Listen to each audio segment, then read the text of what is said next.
to the Blessings in the Streets podcast. I am your host, Joseph B. Roberts, and in studio with me today is a phenomenal brother that I had the pleasure of connecting with just recently through a mutual friend of ours. This brother is a servant leader. He is a strong advocate of what it means to be kind towards others. He's an author. He's a man of integrity, but most importantly, he's a man of God. And he's taken time out of his busy schedule to hang out with us for a little while with the hopes of sharing a bit of his journey, a bit of his story to inspire, to encourage, to uplift.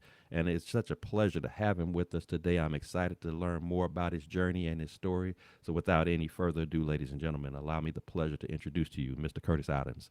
Curtis, thank you so much for being on the show today. Thank you for inviting me. Absolutely, absolutely. So before we get started with our segments for today, I do want to give you an opportunity to share a little bit with our audience about yourself. You know who you are, where you're from, what you do. Kind of give them a taste of who is Curtis Adams.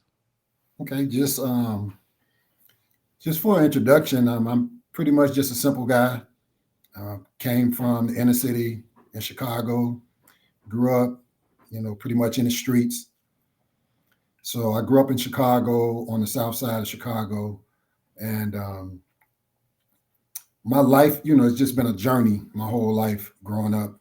The way that I grew up, seeing some of the things that I seen, experiencing some of the things that I experienced as growing up, um, is what made me who I am today. So I don't take anything back. I don't regret anything. I don't look back in life and say, hey, I wish these things didn't happen. Or I wish I didn't grow up this type of way. So I'm really proud of how I grew up and where I grew up. But I've seen a lot of things. I witnessed a lot of things. And so I just transitioned from the inner city.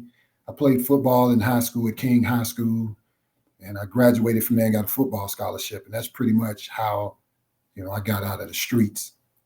And so I was around. My father was, here and there, in and out of jail throughout my lifetime. So I kind of followed that side of the family around and my mom's side of the family around, going from one project area to the next. Just learning things that probably at that age you shouldn't have been learning and doing some of the things that you shouldn't have been doing. And so I graduated from high school. I was the first athlete, to graduate, passing the ACT, having a passing score to be eligible for football. And I mean, the funny part is that I graduated from Martin Luther King Junior High School, and I didn't even know who Dr. King was. Hmm.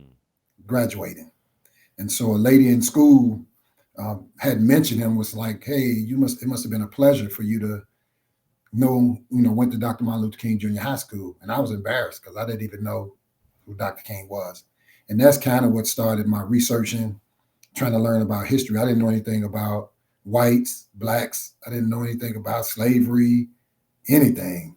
And so I started on that journey of trying to learn about different, faiths, religions, just history in itself. And so I was consumed with that. So I ended up majoring in sociology. Um, and I just started learning about society and how people really move throughout society.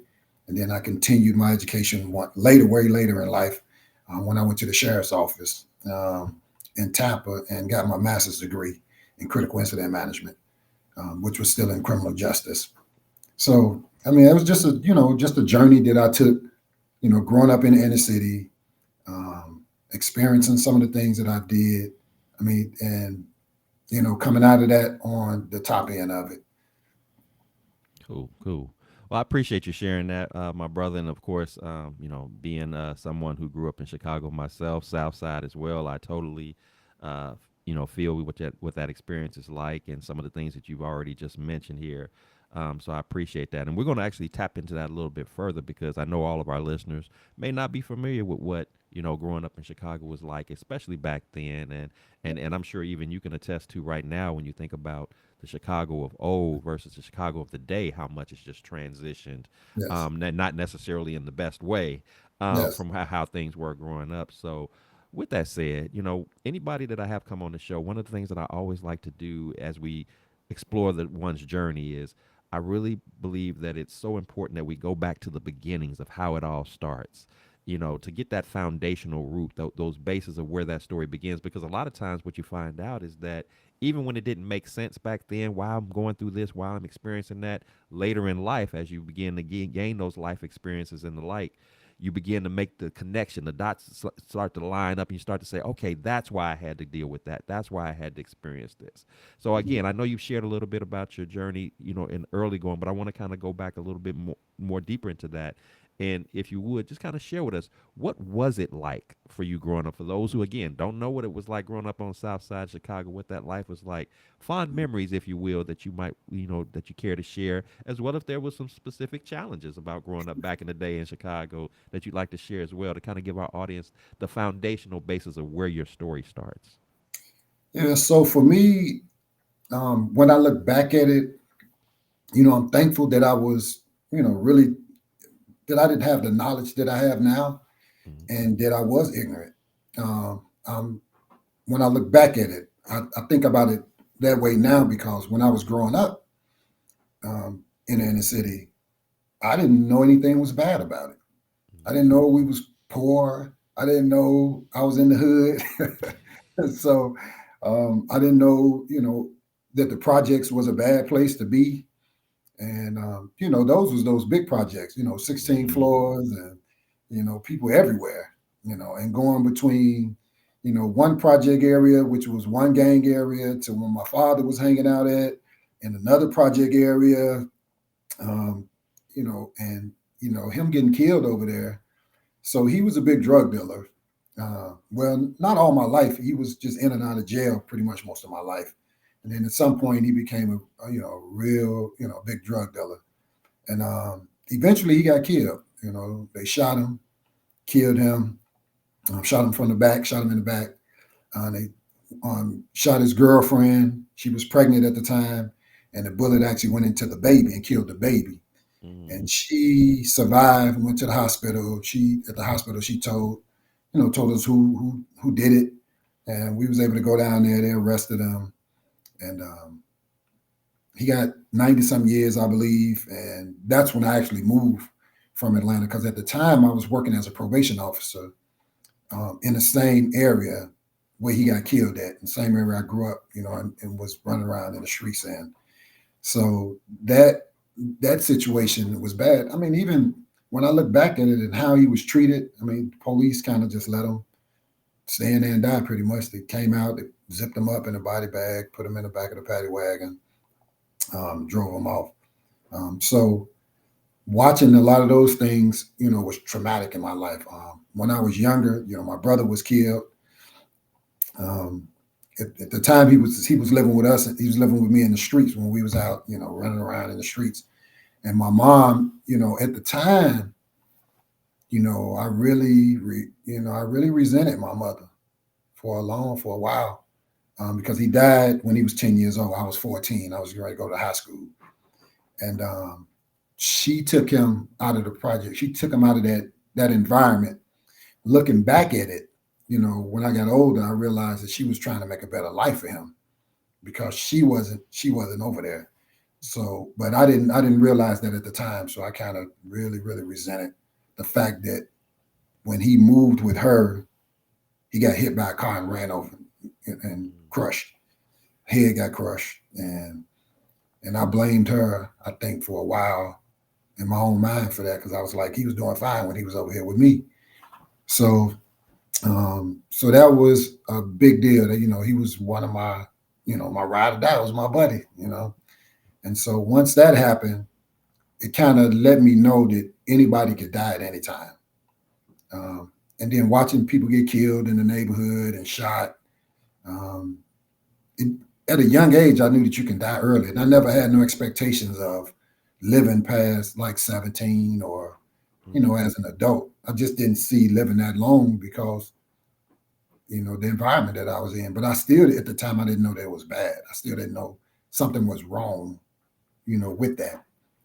So I just thought that it was normal. I thought everybody lived in the projects. Once I became a probation officer, I mean, I'll go back even before that. When I graduated from high school, I graduated from college, I went back and became a mental health, I worked in mental health. So I did that for like 11 years before I even got into law enforcement. And so that was my foundation And I'm so thankful that I did that before, because I wanted to go straight into law enforcement.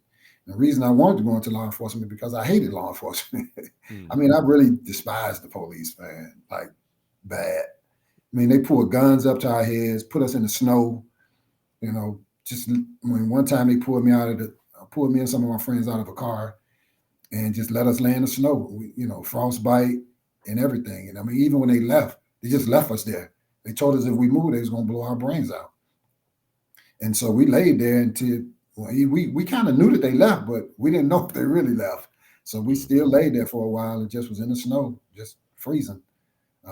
So that was, but it was ongoing things with the police department. I mean, they would come up to us with drugs and they would say, "Hey, who got the drugs around here?" And if we didn't tell them, they'll say that they would put drugs on us and they would have the drugs in their hands. Like, okay, we're going to put these on you all. And we'd take off running. I mean, Mm-hmm. they never could catch us. We was kids. We could Right. jump over fences and Mm-hmm. everything. So no one could catch us. Not at that age, not at those ages. It was a joke for them to try to catch us. So it was. I had some bad experiences with the police, and so um, when they put the gun up to our head, that was like the last draw for me, and it was just like I was complaining.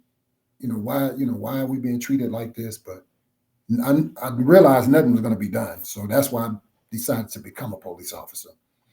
And I always wanted to be a police officer. I said that I'm going to become the police officer that they say. I hate the police except that one. Mm-hmm. And so my whole police career, I've been working with families. I worked in, all of the low income areas, all of the troubled areas, um, to try to really make an impact with children, with families, and to really just make a name for myself, saying, how can I change the culture of policing? Because going through sociology and taking all those type of classes and learning about people, it helped me realize it helped it helped me really realize because I didn't know anything about race, so I didn't know white and black. So as I did history, I mean, as I started doing research about it, it really kind of helped me understand that it wasn't almost like white and black.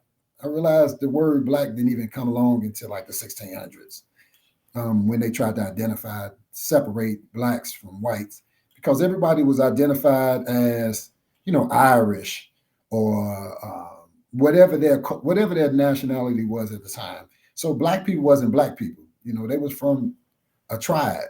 They had a tribe name, and they was Zulu or they was whatever they Mm-hmm. was. And and white folks wasn't white. They combined those races together at one point. So it helped me realize that it's the culture that you associate yourself with, because not all blacks like blacks, and all whites didn't like whites because whites were slaves too. So it kind of helped me learn all of that by doing that history that I didn't know in high school, and it really helped me identify with those things, and it made my thinking different. Mm-hmm. And so I try to when I'm working in the hood, I try to teach those kids that. Working in the school system, I do the same thing. I always tell kids, don't let school get in the way of your education.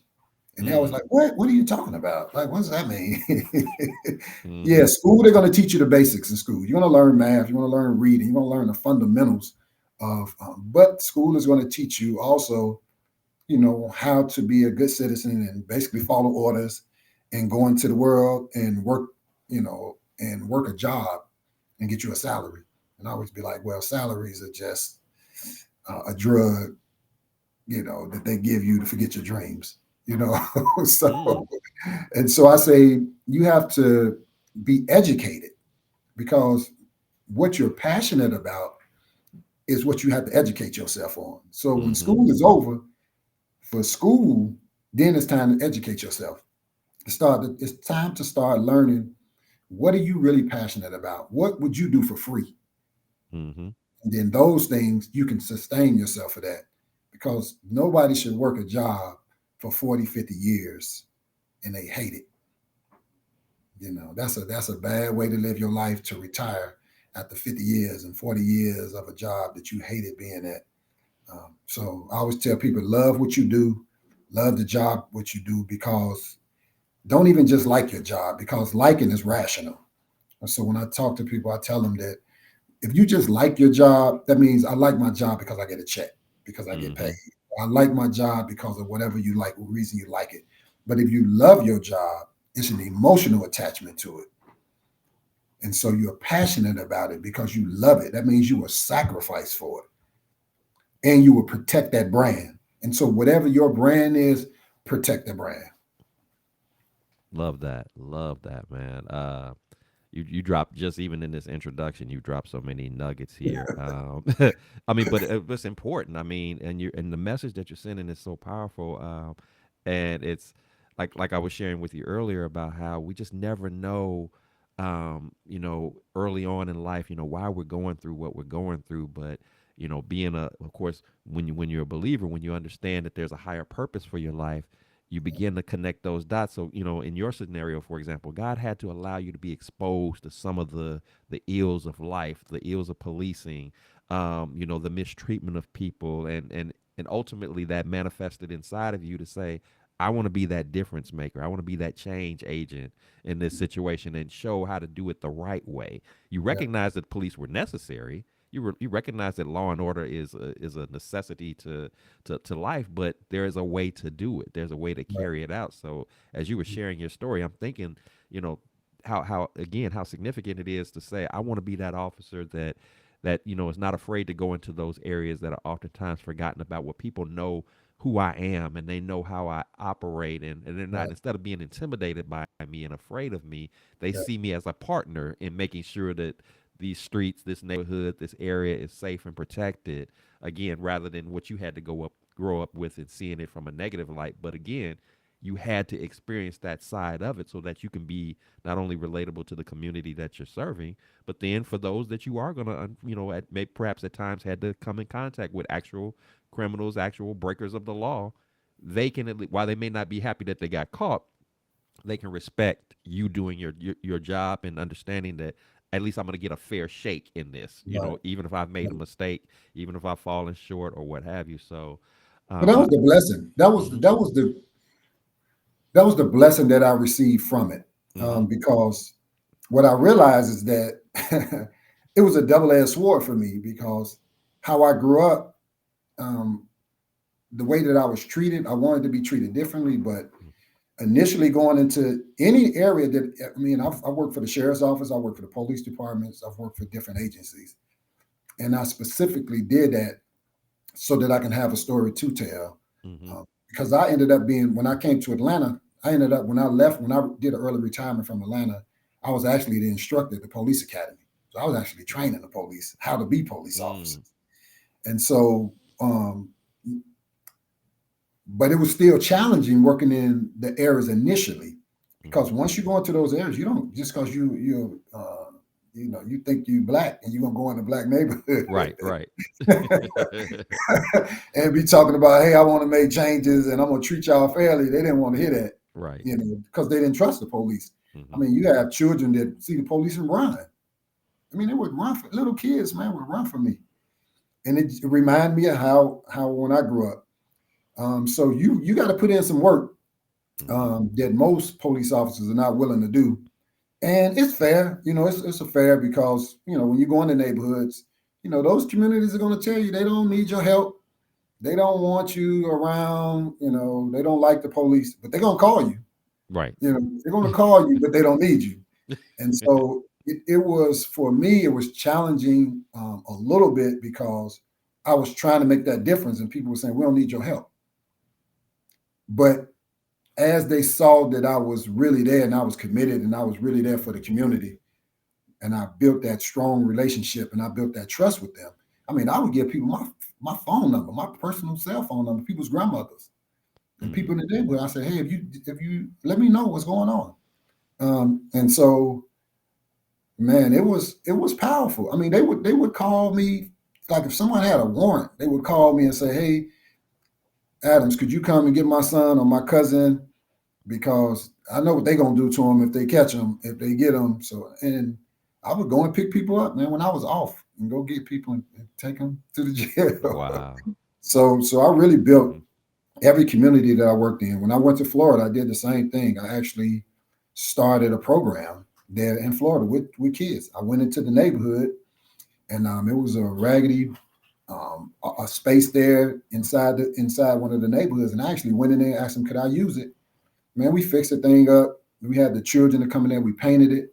I had people to help donate computers to me. Um, Food, the food bank. I would volunteer at the food banks, and they would bring me food. They would actually bring me food to the location, and I had stocks of food and everything.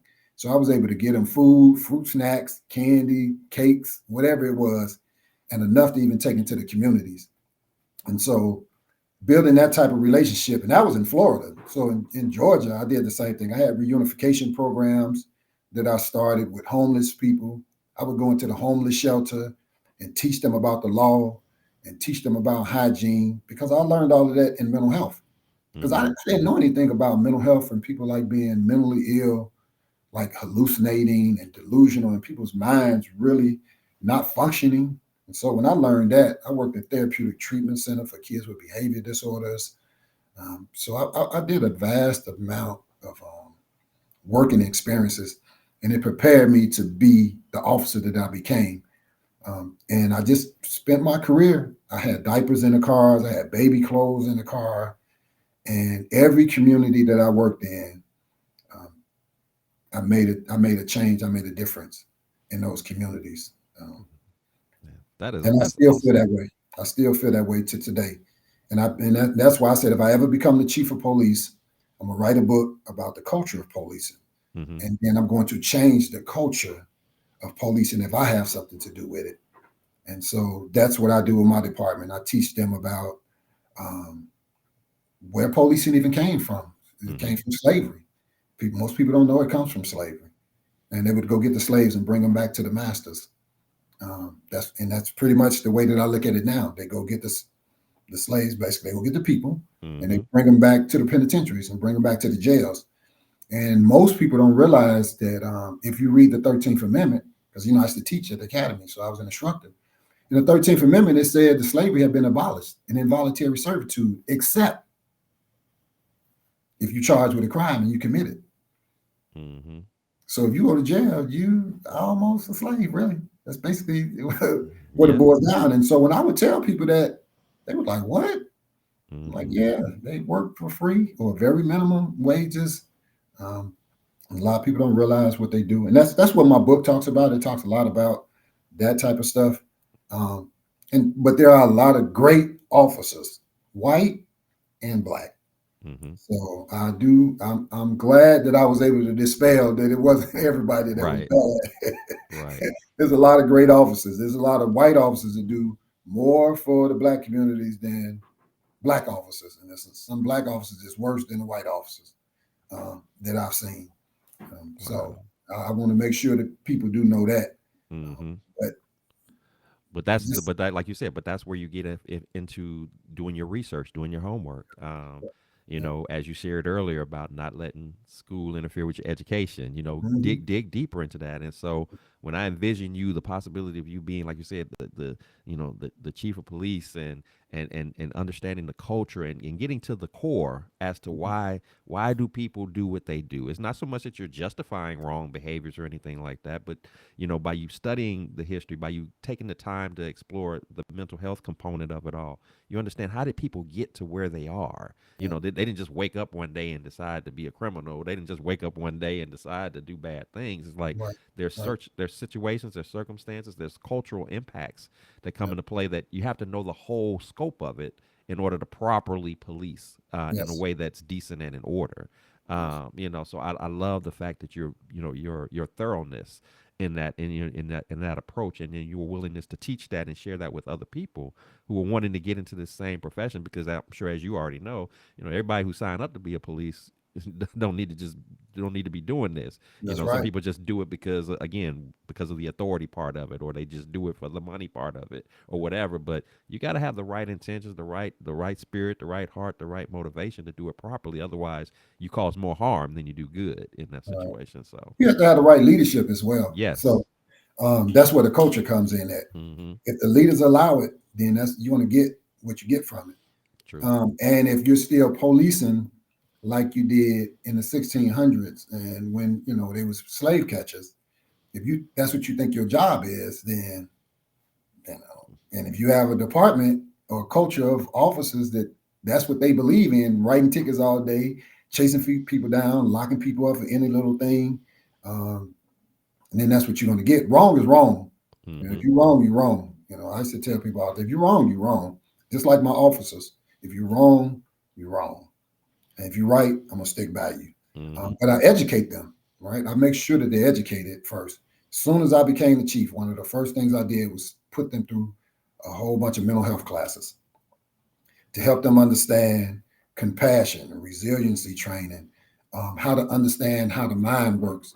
I partnered up with a lot of the social service um, department personnel and managers and leaders, and we got them together to create some classes for them, like restorative practice, and some of the mental health classes that would help them understand the brains of youth and children and people, so that Mm-hmm. they would understand what they was doing before they was even making an arrest.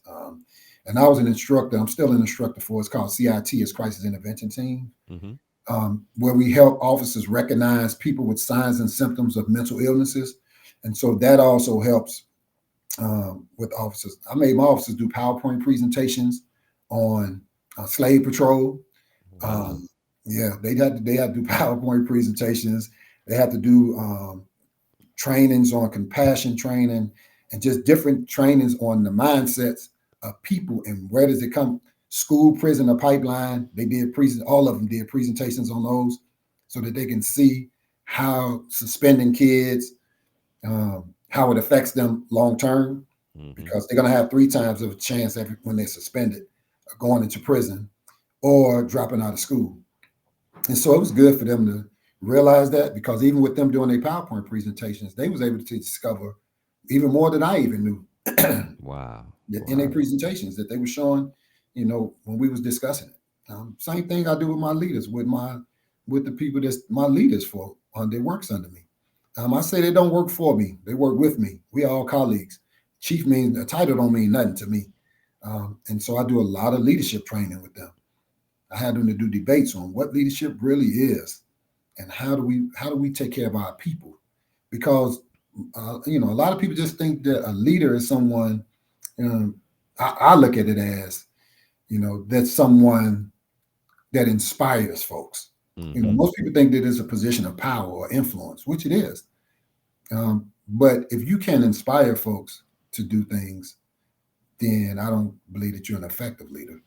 I totally agree with that. You got to be inspirational. You got to be encouraging. You're not just in that position to just dish out orders to people and and be disconnected from their growth and their development. You got to be a facilitator of that. And if you're not doing it, then you're just kind of taking up space yourself. You like I That's said with it. your title, That's it. So very good stuff. Good stuff, man. So when as you of course you talked very extensively about your upbringing and early career in life, and as as we move along through our years of life, we're going to face a number of different storms and challenges that come our way, moments of adversity. But every so often we get hit with something that's a little bit heavier, a little bit weightier than the normal day-to-day nuances, if you will. And so if you would tell us about a time when you found yourself facing a challenging situation that when this hit, it hit a little different. You weren't sure, how am I going to navigate through this one?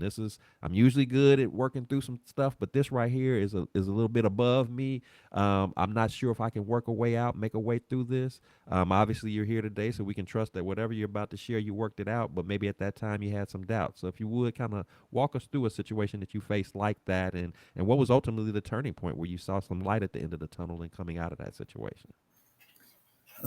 So I have so many. I think the first one, excuse me, I think the first one was my brother. Mm, Um, when he got killed, it was devastating, because we was together, all the time. We ran around, and he got in trouble, I got in trouble, right? mm, So we would do a lot of things together. And so when he died, and then the way he died. Um, it was devastating for me. Um, like I said, it was one of those things that really made me look at life differently. And I was like, man, you can die at any age. You can die at any time. He was 10 years old. And I was like, life is just what it is. Um, and I was playing football at the time, and and I said I'm gonna keep playing football because I know he remembered me from playing football. So I said I'm gonna keep playing football.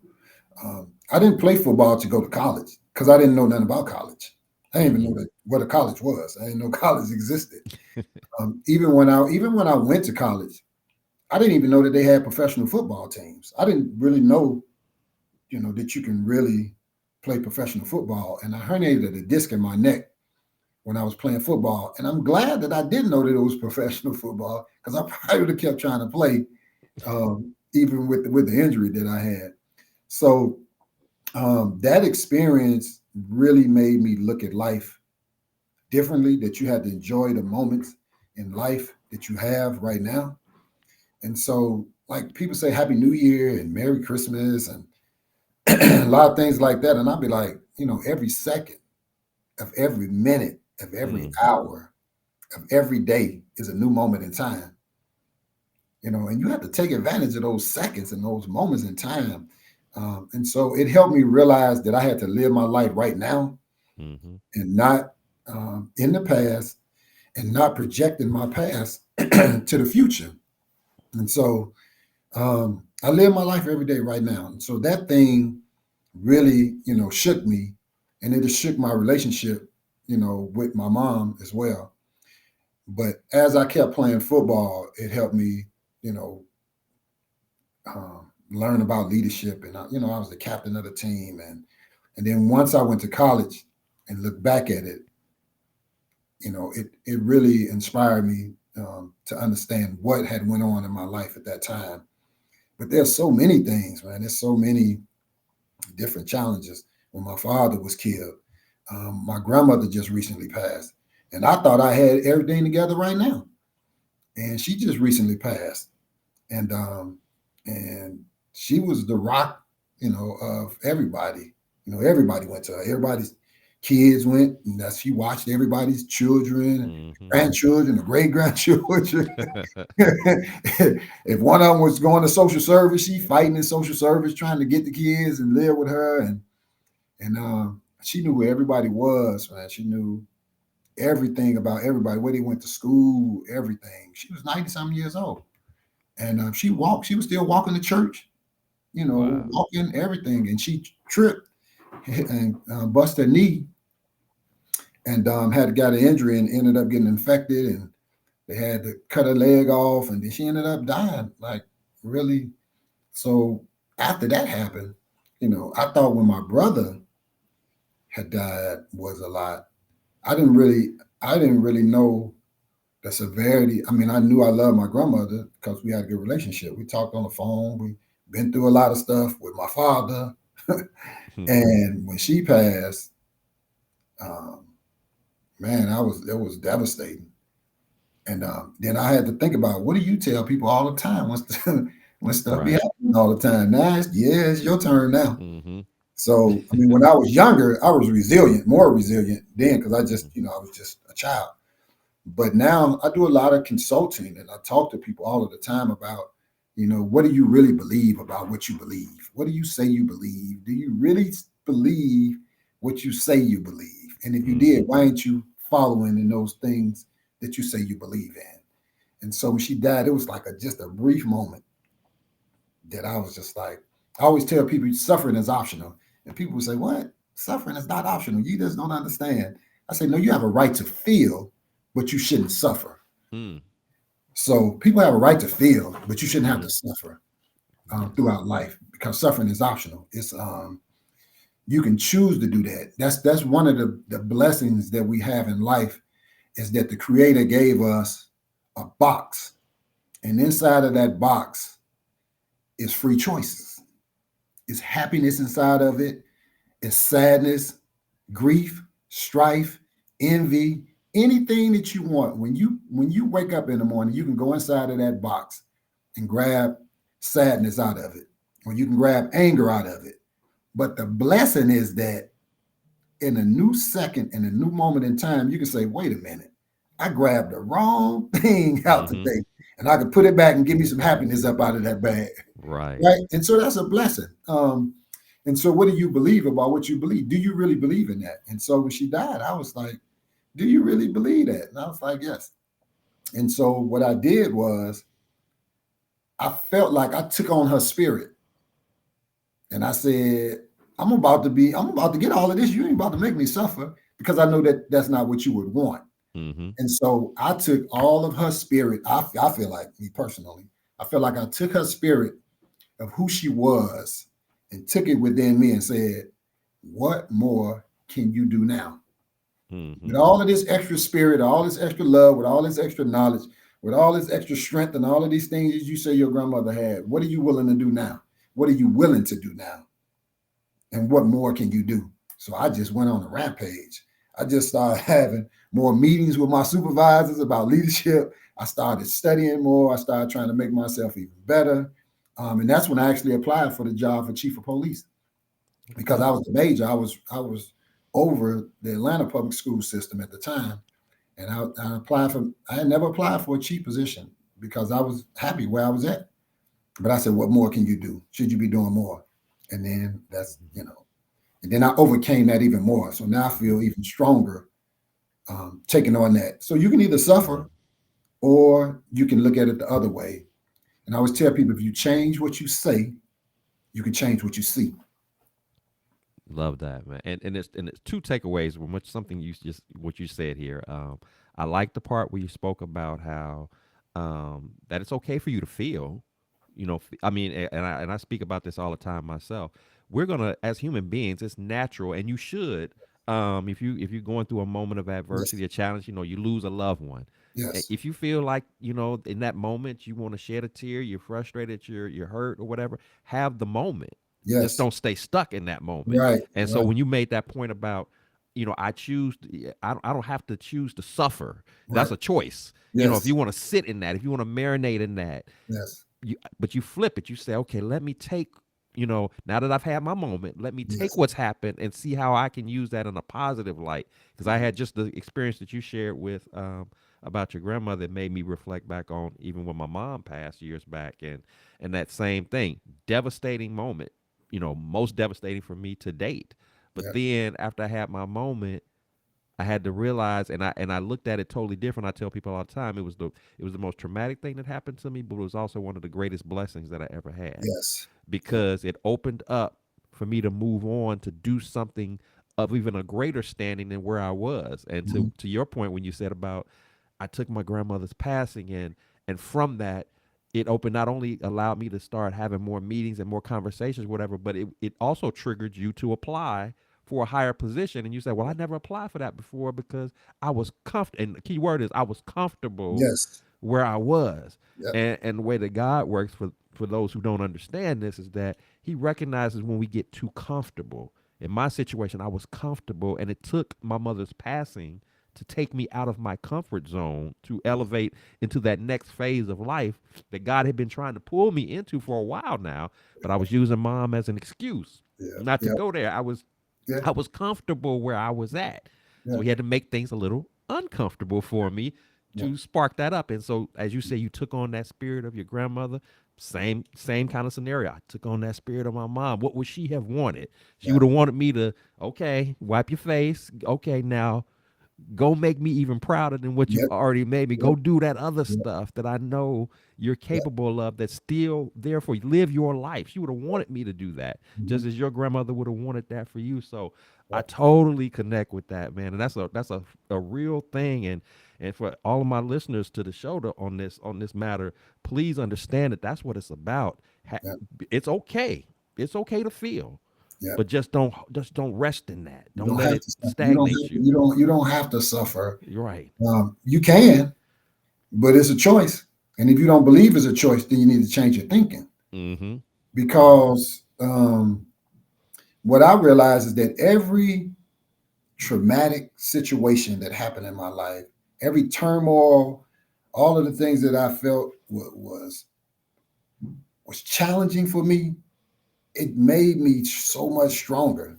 Mm-hmm. Living in the hood, it helped me be the person that I am today. Like I would never say my father's a drug dealer and he wasn't there for me. He didn't, he wasn't always there. He didn't do this, he didn't do that. Everything that he did or did not do made me who I am today. Mm-hmm. Everything that my family did or did not do made me who I am today.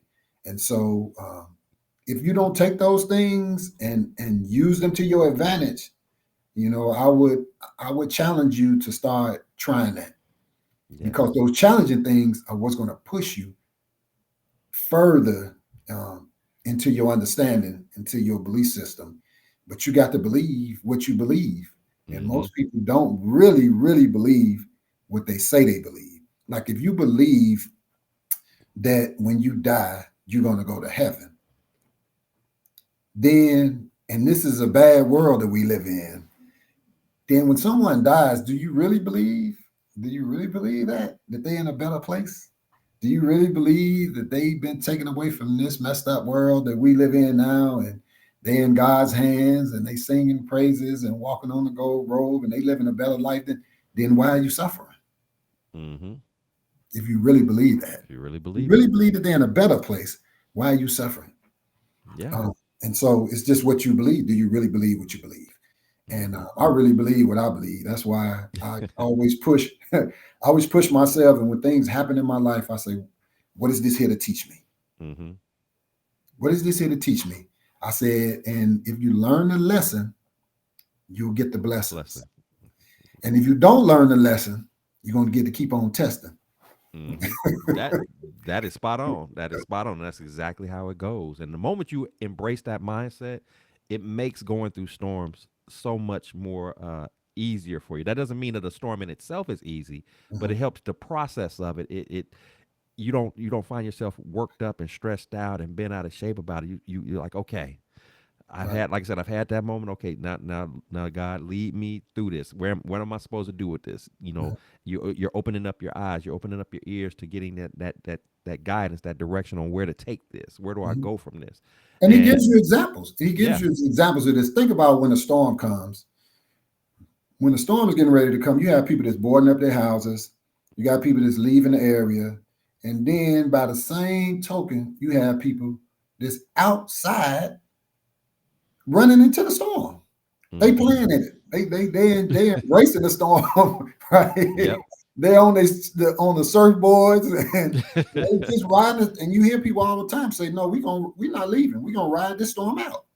That's a different mindset of a person, and mm-hmm, everyone can have that mindset. yeah, But but it's up to you.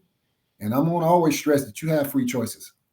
And if you don't believe that you have free choices, then you need to start believing that you have free choices. yes, yes. Totally agree. Totally agree. So, Curtis, when you find yourself facing moments of adversity or challenging situations, obviously you talked about some that have been very heavy, and we know that storms can be heavy like that. And then sometimes it's just a matter of life, just lifing. It's just a day to day annoyances that we come across. But what I'm curious to know from you is, whatever the level of intensity that storm may carry or that moment of adversity may carry, what is your process, your routine that you like to go through, that when you find yourself facing a challenging moment, these are the things that I like to do to kind of work through, that helps me to deal with such moments in that time, that works, that process that works best for you. Um, so for me, I think I might be a little bit different than most people now because of so many things that I've been through. Hmm. And so I can say, just to help some of the people that may be watching, in the beginning, um, of my life, I processed things just like everybody else did. I was upset and I was angry. Um, and I was like, why is this happening? And I couldn't believe some of the things that happened. But um, as I started getting older, I started learning that life is what it is. Like things are going to come across in your life that may be good or bad, but it's up to you to decide what is actually good and what is actually bad. And so you have to realize, what do you really want out of life? Like, what are you really here for? What is your purpose here? And if you can discover what your actual purpose is in life, why are you on this earth? Then it'll help you process what do you really should be doing.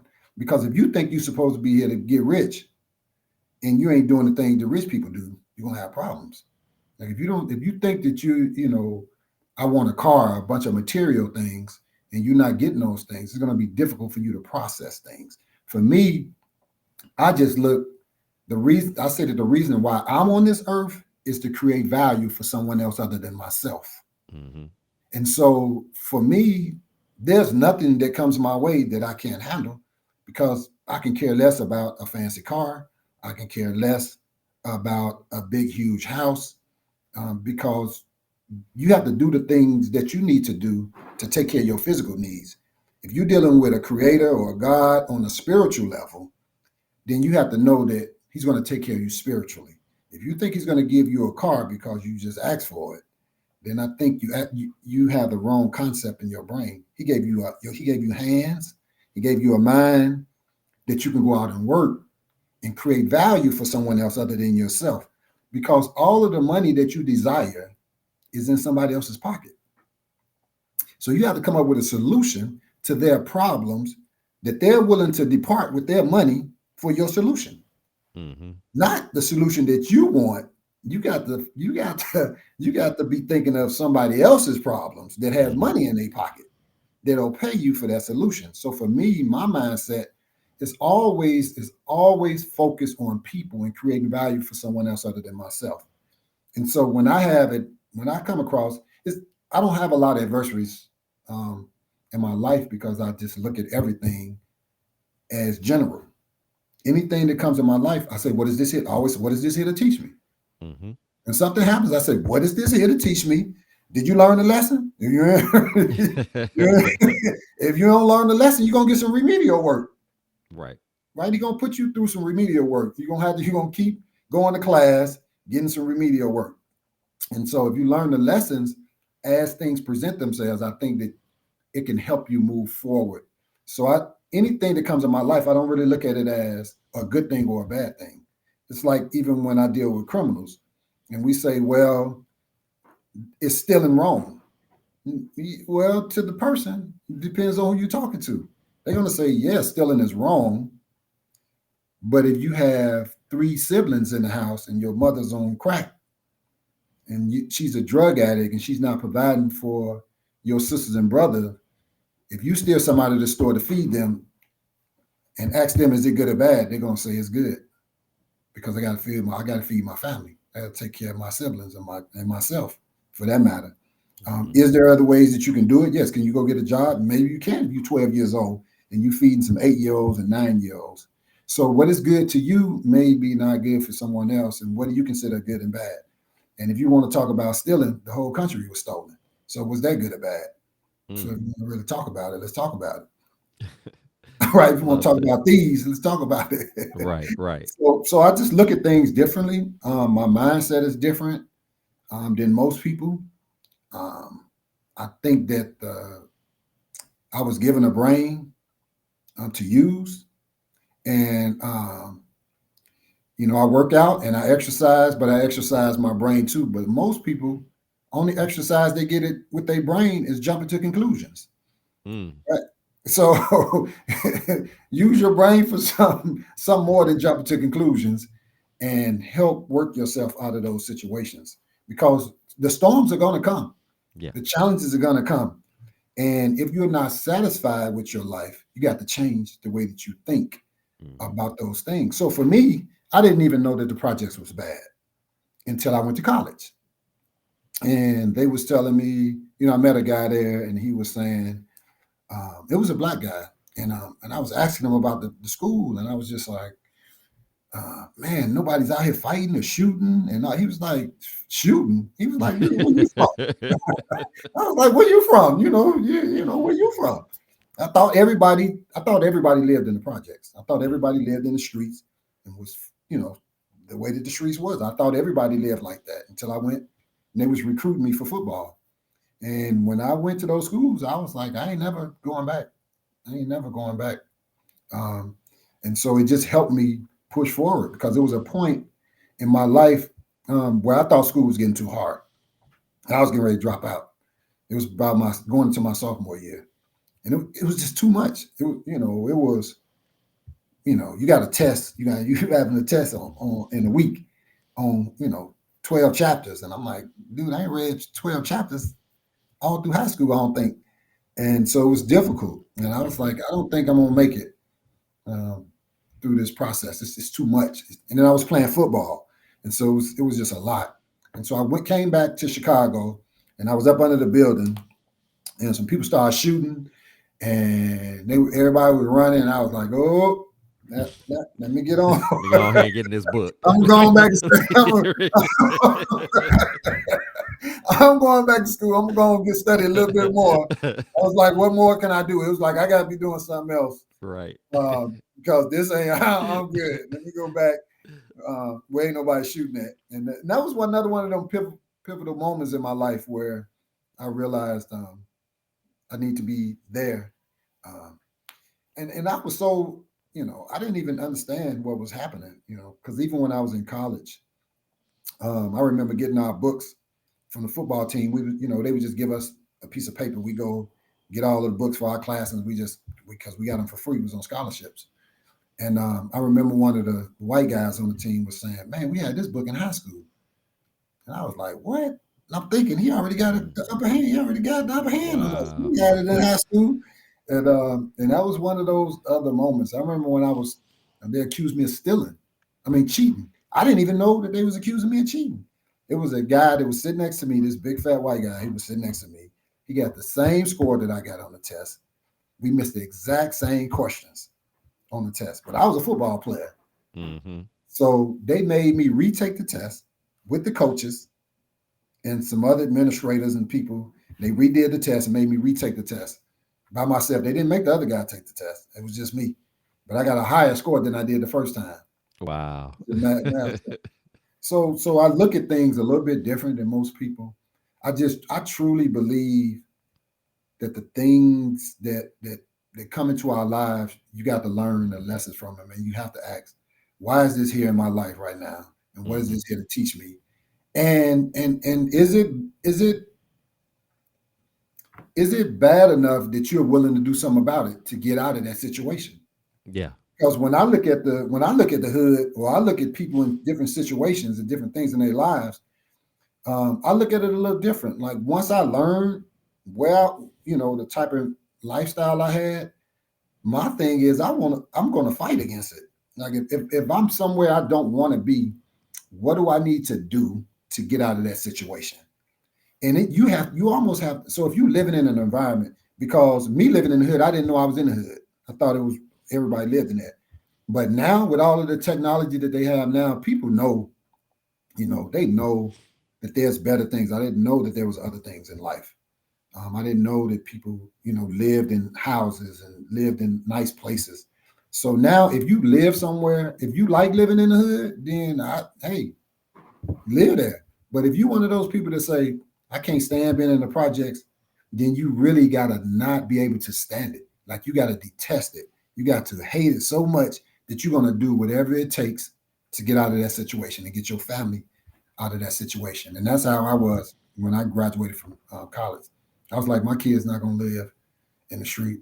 They ain't gonna go to certain schools that I didn't want them to go to. And I was like, if I got to work, that's what I did. I worked 3 jobs because I was only making $14,000 when I got out of school. I was like, I thought you're supposed to make money Mm-hmm. when you get out of school. So I got 2 other jobs. I was coaching, and I had another job making $15,000. And I was like, okay, I make almost 30,000 now. I said, I'm gonna do whatever it takes for my kids not to have to live in the hood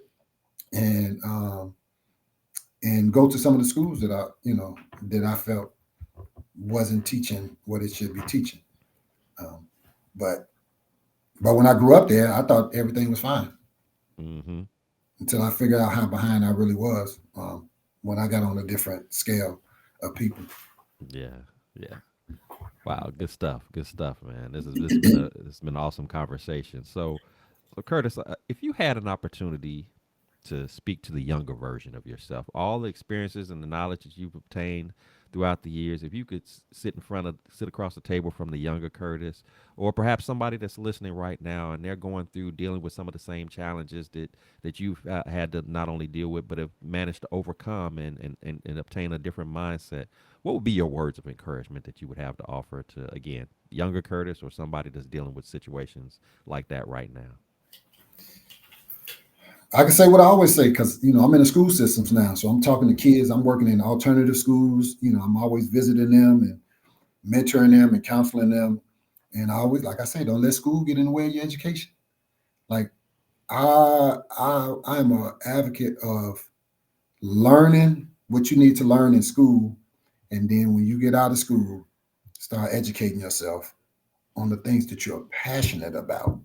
Some of the things that you really want to do in your life. Don't wait till you retire from a job for 50 years to say, now I'm going to finally do what I always wanted to do in my life. Mm-hmm. So that's what I would say.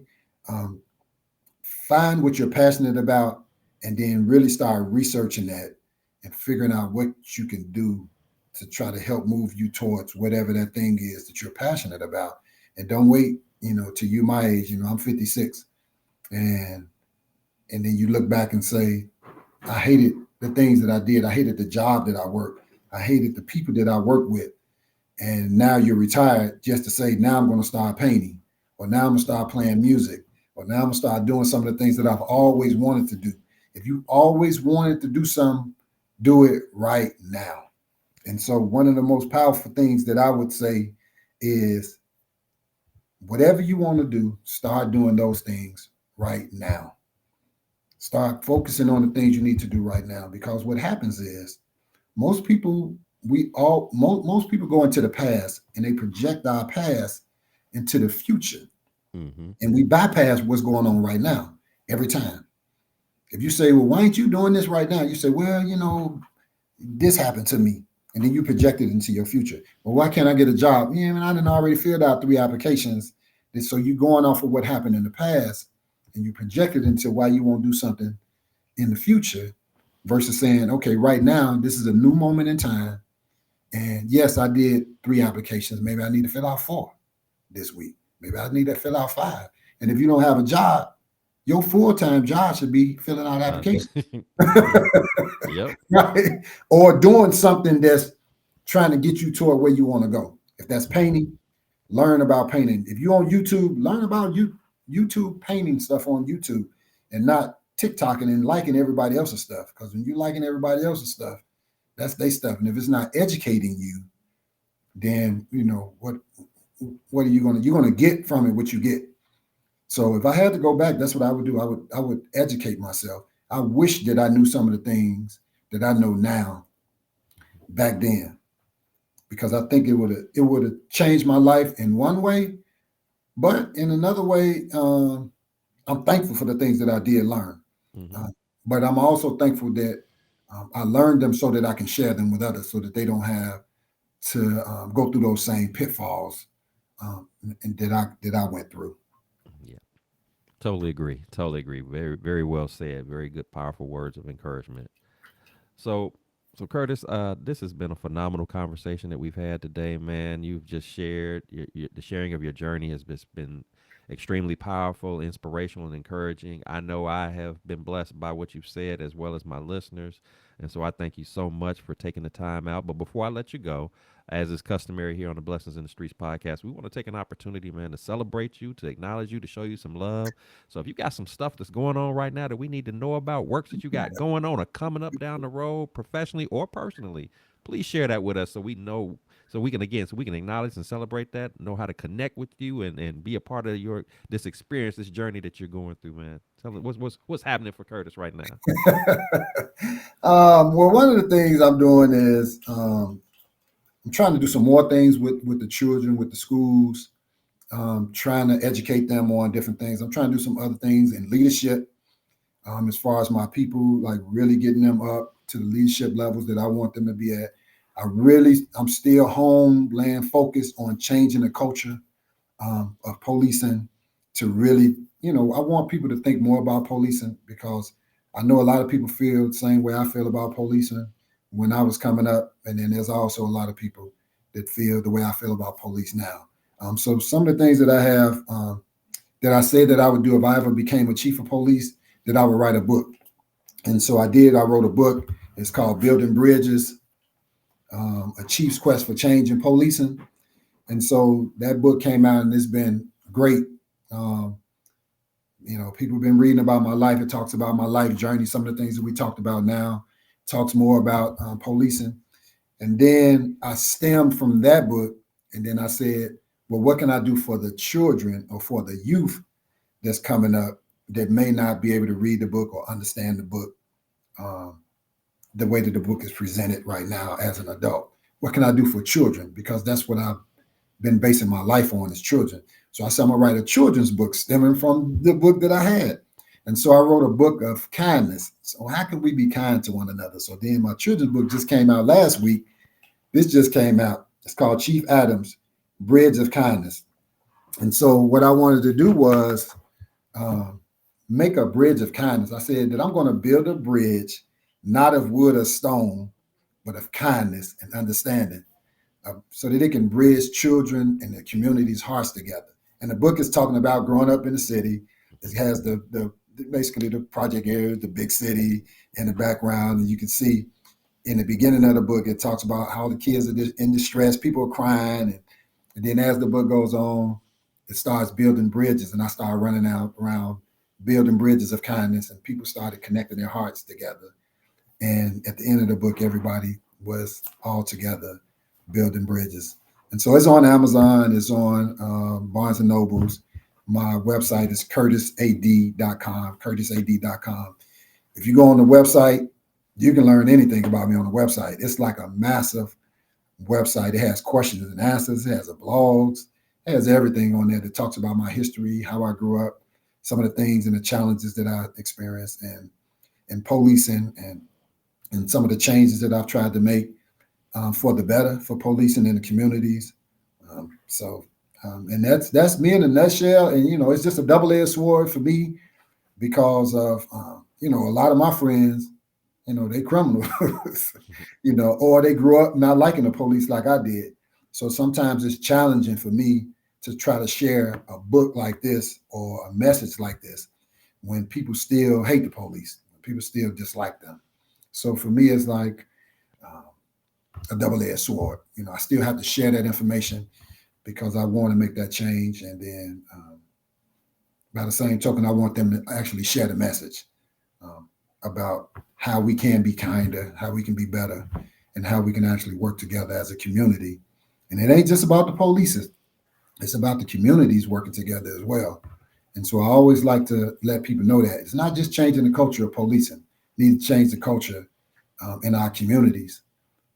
Because if a white police officer shoot a black person, it's going to be in every state in the world. But we kill 5, 10 of our own people, we can't have the no snitch rule.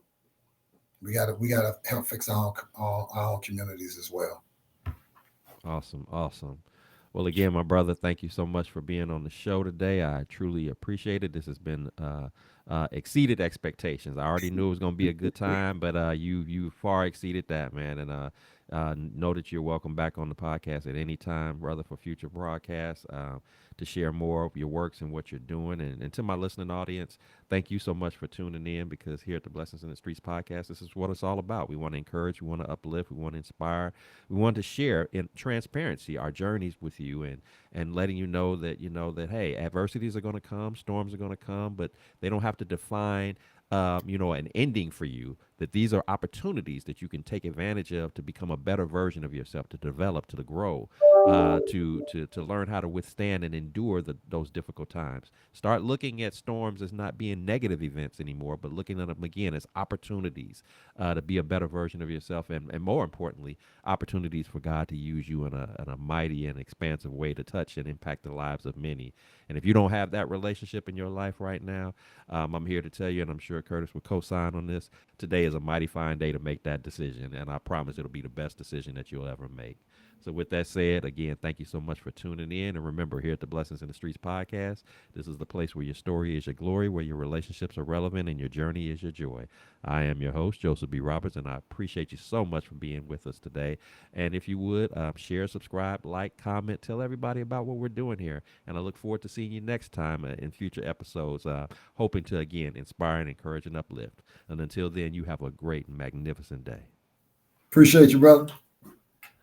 All right, man. This